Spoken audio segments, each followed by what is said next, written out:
ദൈവനാമത്തിന് മഹത്വമുണ്ടായിരിക്കട്ടെ. ഒരു നല്ല പ്രഭാതം കൂടെ വലിയവനായ ദൈവം ദാനം തന്നതോർത്ത് ഞാൻ എൻ്റെ കർത്താവിനെ നന്ദി നിറഞ്ഞ ഹൃദയത്തോടെ സ്തുതിക്കുന്നു. ഇന്നത്തെ ചിന്തയ്ക്കായിട്ട് സങ്കീർത്തനം 34:8 വായിക്കാം. സങ്കീർത്തനം 34:8. യഹോവ നല്ലവനെന്ന് രുചിച്ചറിവിൻ, അവനെ ശരണം പ്രാപിക്കുന്ന പുരുഷൻ ഭാഗ്യവാൻ.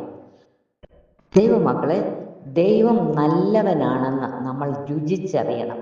ദൈവത്തെ ആശ്രയിക്കുന്ന പുരുഷൻ ഭാഗ്യവാനാണ്. ദൈവത്തെ നമ്മൾ അറിയേണ്ടതുപോലെ അറിഞ്ഞുവെങ്കിൽ മാത്രമേ ദൈവത്തിൻ്റെ നമ്മോടുള്ള ഹിതം, ഇഷ്ടം എന്താണെന്ന് നമുക്ക് മനസ്സിലാകത്തുള്ളൂ. നമ്മൾ തനിയെ സ്വയമായിട്ട് രുചിച്ചറിയണം. നമ്മോടുള്ള ദൈവത്തിൻ്റെ കരുണ, നന്മ ഒക്കെ അറിയണമെങ്കിൽ മറ്റുള്ളവരുടെ വാക്കിനാൽ നമുക്ക് അത്രയും മനസ്സിലാകത്തില്ല. ഒരാൾ ഒരു ഫുഡിനെ കുറിച്ച് നമ്മളോട് പറയുമ്പോൾ അത് അവർ ആസ്വദിച്ച് കഴിക്കുന്നതും കാണുമ്പോൾ അത് നല്ലതാണെന്ന് നമുക്ക് മനസ്സിലാകും. എന്നാൽ ആ ഫുഡ് നമ്മൾ വായിൽ വെച്ച് രുചിച്ച് നോക്കിയാലല്ലേ അതിൻ്റെ ടേസ്റ്റ് അറിയാൻ സാധിക്കത്തുള്ളൂ. അതുപോലെ തന്നെയാണ് ദൈവത്തെ നമ്മൾ രുചിച്ചറിയണം. അങ്ങനെ ദൈവത്തെ ആശ്രയിക്കുകയും ഭയം കൂടാതെ കാത്തിരിക്കുകയും ചെയ്യുന്നവർ ഭാഗ്യവാന്മാരും സന്തോഷമുള്ളവരും ആയിരിക്കും. പ്രിയപ്പെട്ടവരെ, ദൈവത്തിന് നമ്മെ എല്ലാവരെയും നന്നായിട്ട് അറിയാം. അതുകൊണ്ടാണ് പലപ്പോഴും കർത്താവിനെ നമ്മൾ തള്ളി പറഞ്ഞാലും കഷ്ടതയിൽ പിറുപിറുത്താലും നമ്മളെ ചേർത്ത് നിർത്തുന്നത്. ആ ദൈവത്തിൻ്റെ സ്നേഹമാണ് പ്രിയപ്പെട്ടവരെ.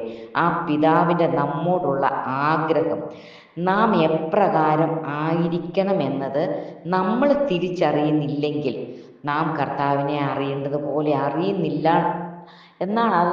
അതാണ് പറയുന്നത്, അതാണ് സത്യം. നമ്മൾ കർത്താവിനെ അറിയേണ്ടതുപോലെ അറിയുമ്പോൾ കർത്താവിൻ്റെ സ്നേഹം നമുക്ക് രുചിക്കാൻ പറ്റും. വചനത്തിൽ കാണാം, ദൈവത്തെ രുചിച്ചറിഞ്ഞാൽ നമ്മുടെ കഷ്ടകാലത്തും നല്ല കാലത്തും ഒരുപോലെ എപ്പോഴും കർത്താവിനെ ഹൃദയം നിറഞ്ഞ് സ്തുതിക്കുമെന്ന്.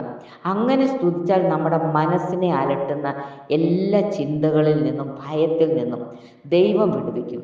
അപ്പോൾ നമ്മൾ പ്രാർത്ഥിക്കുമ്പോൾ നമ്മുടെ നിലവിളിയും ഞരക്കങ്ങളും ദീർഘശ്വാസവും അറിയുന്ന ദൈവം കഷ്ടങ്ങളിൽ നിന്ന് നമ്മളെ രക്ഷിക്കും. പ്രിയപ്പെട്ടവരെ, നമ്മുടെ എല്ലാ കഷ്ടങ്ങളിൽ നിന്നും ഭയങ്ങളിൽ നിന്നും ദൂതനെ അയച്ച് നമ്മെ വിടുവിക്കുന്ന ദൈവത്തെ രുചിച്ചറിയാൻ പറ്റും. ദൈവത്തിൻ്റെ കണ്ണിലോട്ട് നോക്കിയാൽ ദൈവമക്കളെ, നമ്മൾ എവിടെയും ലജ്ജിച്ച് തല കുനിക്കേണ്ടി വരത്തില്ല. ശ്രേഷ്ഠമായത് ദൈവം നൽകി നമ്മളെ ശത്രുക്കളുടെ മുമ്പിൽ മാനിക്കുക തന്നെ ചെയ്യും. ദൈവമക്കളെ, മനുഷ്യ സഹായം അറ്റുപോകുന്ന മരുഭൂമിയുടെ അവസ്ഥകൾ നമ്മുടെ ജീവിതത്തിലൊക്കെ വരാറുണ്ട്. വന്നാലും അപ്പനും അമ്മയും കൈവിടുമ്പോഴും മാറാത്ത സഖിയായി കൂടെ ഇരിക്കുന്നവനാണ് നാം സേവിക്കുന്ന നമ്മുടെ ദൈവം, നമ്മുടെ പിതാവ്. തൻ്റെ സകല സൃഷ്ടിയോടും മനസ്സലിവുള്ളവൻ.